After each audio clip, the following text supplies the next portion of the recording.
You may not realize it, but we're surrounded by arguably the greatest, most revolutionary invention of the last 50 years. It's in TVs, stereos, watches, cars, phones, traffic lights, and pretty much every appliance in your kitchen. In fact, these days, if a device uses electricity, it probably uses one. The tiny gizmo in question is, of course, the silicon chip. Making these extraordinary miniature electronic brains is one of the most complex manufacturing tasks ever attempted. So, how do they do it? Texas, USA. Home to big stuff. Big cows, big boots, big hats, big mustaches. But Texas is also the birthplace of a miniaturized miracle, the silicon chip. And here in Sherman, 20 miles north of Dallas, is the MEMC fabrication facility.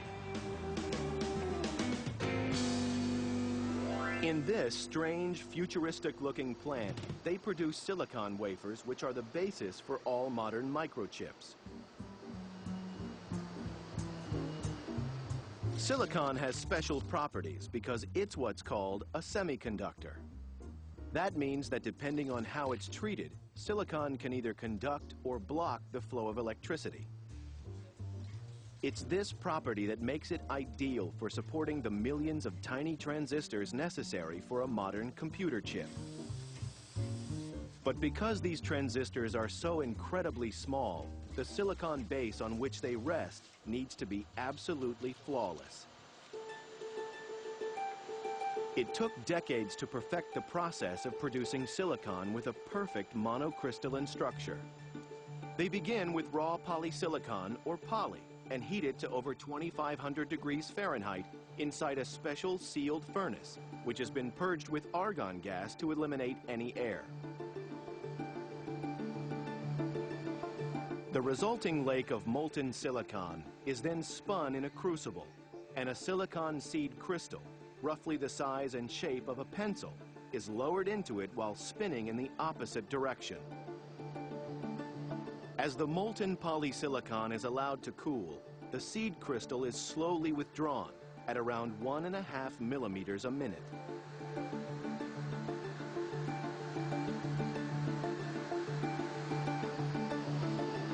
The result is a single silicon crystal weighing around 440 pounds and with a diameter of around 200 millimeters. The crystal is so strong its entire weight can be supported by a single thread just 3 millimeters across. But it is brittle, and it must now be cut down to size without shattering. After testing with chemicals and X-rays to check its purity and molecular orientation, it's fed to a silicon salami slicer. This 10-ton wire saw uses a fast-moving web of ultra-thin wire to produce wafers of silicon that are just 2/3 of a millimeter thick and 99.999% pure.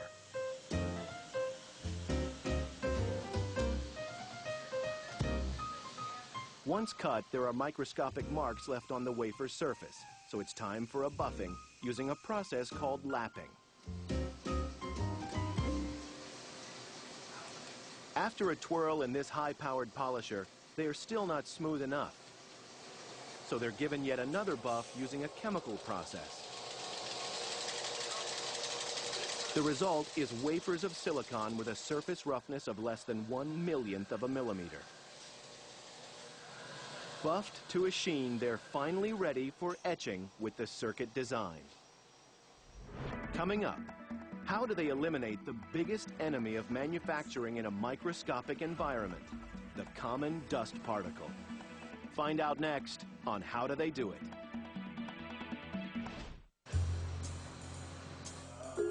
Packing millions of transistors onto these tiny silicon wafers is the job of chip manufacturers like Texas Instruments.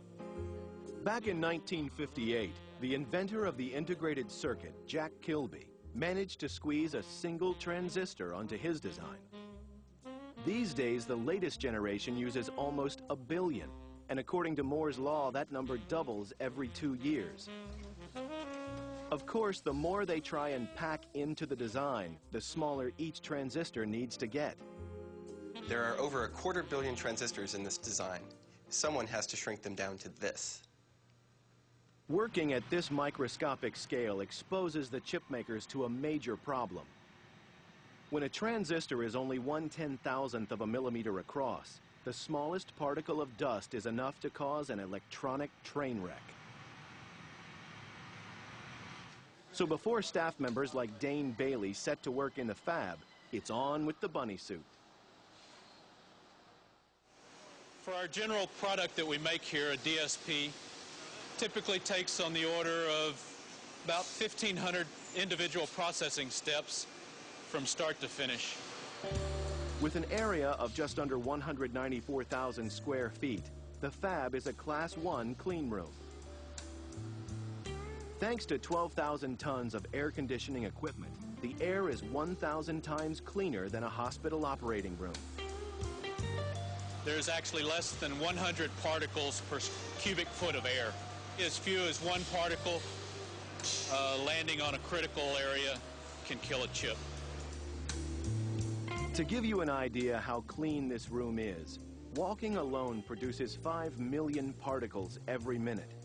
So to avoid contamination from the inadvertently dusty staff, front opening unified pods, or FOUPs, transport packets of wafers through the intricate process of component construction.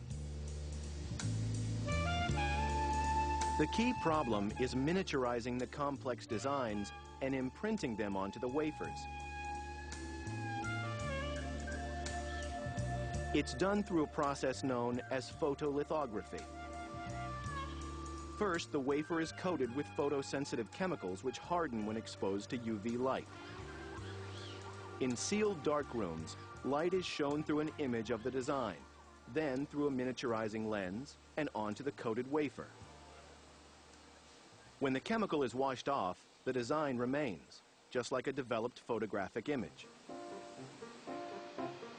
But in order to pack all the components onto the wafer, they are built up layer by layer, like floors in a miniature skyscraper. To complete the job, the FOUPs cycle the wafers up to 40 times, repeating the photo etching process for each new layer.